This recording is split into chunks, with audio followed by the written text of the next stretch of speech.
So that's a bit of a flavor of some of the things that we do see. Of course, I haven't gone into specific injuries or conditions in a great deal of depth because actually it's a very, very broad range of things that we see.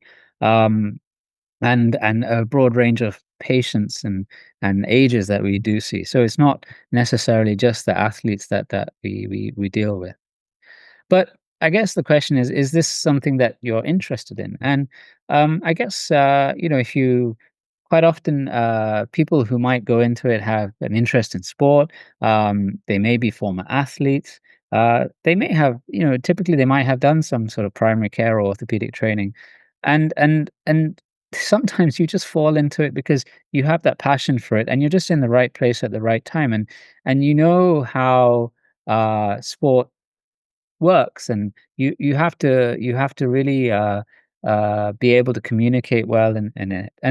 And actually sports medicine, for many years was considered as a bit of a hobby for people. It was you were a primary care physician who had an interest in sports. You might have looked after your local football team or rugby team, and that was it. And with time we realized that actually you need to do better. You need to evolve into a career, because otherwise we're not really increasing the improving the standard of things for the people that we're looking after. And so you may consider, if it's something of interest to you, to gain some experience into it. So looking at local sports teams, football teams, whether there's any sort of events that you can help volunteer at and help cover. Sometimes, as a trainee, you try and take up different opportunities. So, recently there was a request that came in to travel with one of the FAS teams to a tournament. So, when these things come along, it's nice to try and get involved in these things as well. If you have interest and want to find out more about sports medicine, there's a whole bunch of different associations that you can reach out to. The one in Singapore is the Sports Medicine Association of Singapore. It's a very welcoming group. It's not terribly huge, but it's a tight knit community, and we all look after one another. And then there's ones overseas. So there's the British Association of Sports Medicine, the American ones, and if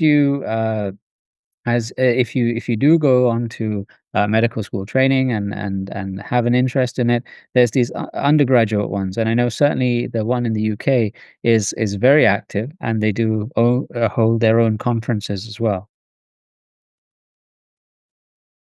If, let's say, you're not necessarily interested in it as a career, but you want to know more about it, again, there's other types of training that you can do. You can do a bachelor's or a master's in it. Um, and the good thing about these things is it tends to take elements of different facets of the curriculum, and it brings it together. So may not be as in depth as the sports medicine training, but it takes the interesting parts and puts it together. So you do get a bit more of a consolidated learning experience. And because of the whole multidisciplinary approach of sports medicine, you will meet people from different walks of life as well.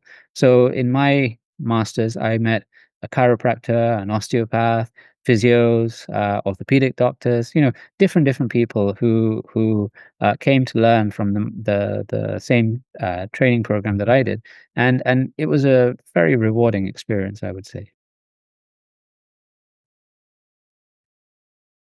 And then maybe at your stage, what do you maybe let's say you have an interest in it and you want to get some experience. So one of the things that you can help out with is amateur teams or university teams. So when I was a junior doctor, when I was a trainee, I would help out with some of these, not necessarily to the level that I'm doing now, but just to gain some experience.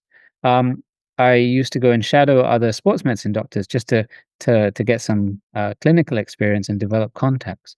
And as you maybe go into medical school, you can then look for different opportunities, so special study modules, and go to conferences and so on. So a number of undergraduates that I had with me in the public hospital system, I was able to, mentor them, and they got publications out of the time that we spent together, and some of them still have gone on to maintain their interest in sports medicine as well.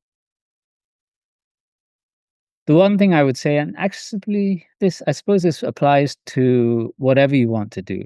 It doesn't matter if it's sports medicine or cardiology, ophthalmology, or surgery or whatever. If you have an interest, the only thing I can say is if you don't give it a go, you won't succeed. And that's something that you really need to take to heart, because if there is a opportunity to do something, go ahead and do it, because if you don't, and, you may fall flat on your face, but if you don't give it a go, you don't know A, if it's of interest to you, and B, if you succeed, well, great. But if you don't, well, at least you've tried. Okay. And there's 3 things that I would say that you have to take into medicine. You have to be available. So when you say you're gonna do something, be there, do it, and commit to it. Be able to get along with people as well. And as you progress, you'll start to develop your abilities and capabilities, to do things as well. Now, I have to say sports medicine isn't without its challenges. And as you can imagine, sport typically happens on evenings and weekends. Sometimes there's trips away. So I've been at Asian Games for 3 weeks away at point, and that's very long and very tiring. And so you do have to uh, sacrifice sometimes time with family and friends and social events as well.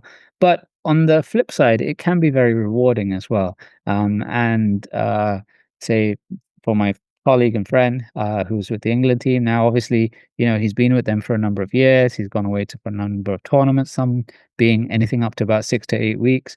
And the rewards are obviously he's seen this team grow into international powerhouse in football, and now they are the European champions, and hopefully they go on to win the women's FIFA World Cup as well. So it can be very rewarding in that way as well.